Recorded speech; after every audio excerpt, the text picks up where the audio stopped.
Okay, guys, so this is the lecture for chapter 4, section 1, and in this section, we're going to be talking about what is demand. Okay, so for the warm up, don't write the questions, guys, just go ahead and write down the answers. First off, I want you guys to explain why do you think diamonds are so expensive? Okay, and then I want you guys to explain the relationship between price and demand based off of what you guys already know. And then finally, this one's a little bit more challenging, but I just want to see what you kind of know already about demand. Who is a entrepreneur that you know that responded to demand and in what industry? By responding to demand, I mean how did they see that there was a need and take advantage of it? Okay, rather this be them beginning their business or them furthering their business. Okay, it doesn't matter. Now, to the notes, guys. So, for remember, guys, in green, you guys need to write it down. In red, you guys do not, but it's still important. The law of demand. Okay? Guys, just like I've been saying since January, producers sell at the highest price possible, and consumers try to find the cheapest price possible. Okay? Now, that talking about that actually leads into demand because demand is both the willingness and the ability to buy a good or service. Okay? Guys, I want a Ferrari. Okay? I have the willingness to buy it, but I do not have the ability to buy it. So therefore, I do not have demand. Okay? There is no demand on Ferrari's end to build a Ferrari for me. Okay? Because price is very important. Okay? For demand also. If I don't have the money, I can't buy the Ferrari. Okay? If I don't have the money, there's no demand on my end. Okay? There's also the law of demand. Okay, guys? This is talking about when prices go up, the demand for the good or service goes down. Okay? And the same is true for the opposite. If prices go down, the demand goes up. Okay? It's an inverse relationship. Okay? Price and demand have an inverse relationship, guys. This means opposite. So, like I was saying in the law of demand, price goes up, demand goes down. Okay? Demand schedule. Sorry, guys, but you guys got to write this down, okay? First, I want to just take a quick look at this. Okay? So, this is a market demand schedule for the price of soda, which is on the left side, and the number demanded per day, which is on the right side. Guys, when you're building one, it's always going to be labeled like this. Price on left side, number of demanded on the right side, and make sure you guys clearly label it. Okay? And pretty much what this is saying is for 25 cents, 890 people are willing to buy a soda a day. Okay? Now, the producers aren't going to be selling it for 25 cents just because almost 900 people are willing to buy it. They aren't going to make any money like that.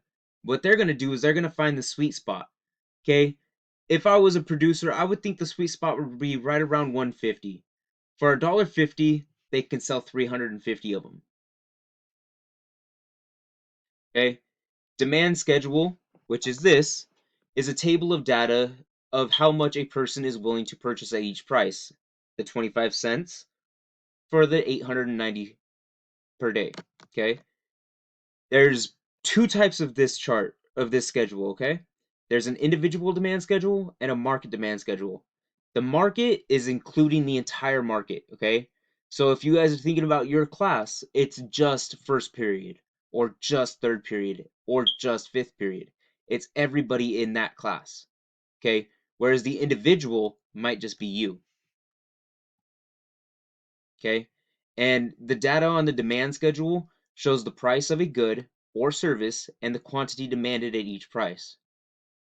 All right? Now, there is another part of this which is called a demand curve. The demand curve is right here on the right, okay? It's a x and y axis graph, and the curve is always going to be sloping downwards, okay? And that is because the y axis is price and the x axis is quantity demand or quantity quantity of demand. Okay? So remember the law of demand. If price is going up, demand is going down. Demand graph is a curve, or demand curve is a graph. Okay? The demand curve shows the data found in a demand schedule, which is what I was just saying. Demand schedule for this graph is on the left side. And this is known as the quantity that people are willing to buy. Okay? When making a demand schedule or a curve, one must assume that all economic factors except for price will remain constant. Okay? And what that means is everybody knows that price is always going to be fluctuating. Look at gas. Today it's $5.91 a gallon. Tomorrow it might be $6.05. Okay? Just a matter of hours, price can go up. You still need to write this, but do not need to write demand curves again. Okay? Like I said before, they're always sloping downwards. Okay? And then there's two different types of effects that might affect this. One is called the income effect. Okay? And this is how much a person will buy if they think they're getting a good deal. An example is BOGO. Buy one, get one half off. If you guys are shopping at the mall, you guys might buy two shirts if you see that you could get one and get one for 25% off or 50% off. Okay? And then there's a substitution effect. Okay, guys, this is pretty much just generic versus name brand. Okay? It is a product, good or service that can be replaced by a generic brand of that product, good or service. Okay? So an example could be Jiffy peanut butter versus Great Value peanut butter. It's still peanut butter, but it's a generic brand. The generic brand is usually cheaper. Okay? Make sure you guys get your 2R notes and your summary. And then also, I want you guys to just go ahead and answer these questions. Again, you guys do not need to write down the questions, but just make sure you guys write down the answers. For questions 3 and 5, they are in your textbook, and the textbook is on Google Classroom under Chapter 4 textbook. Okay?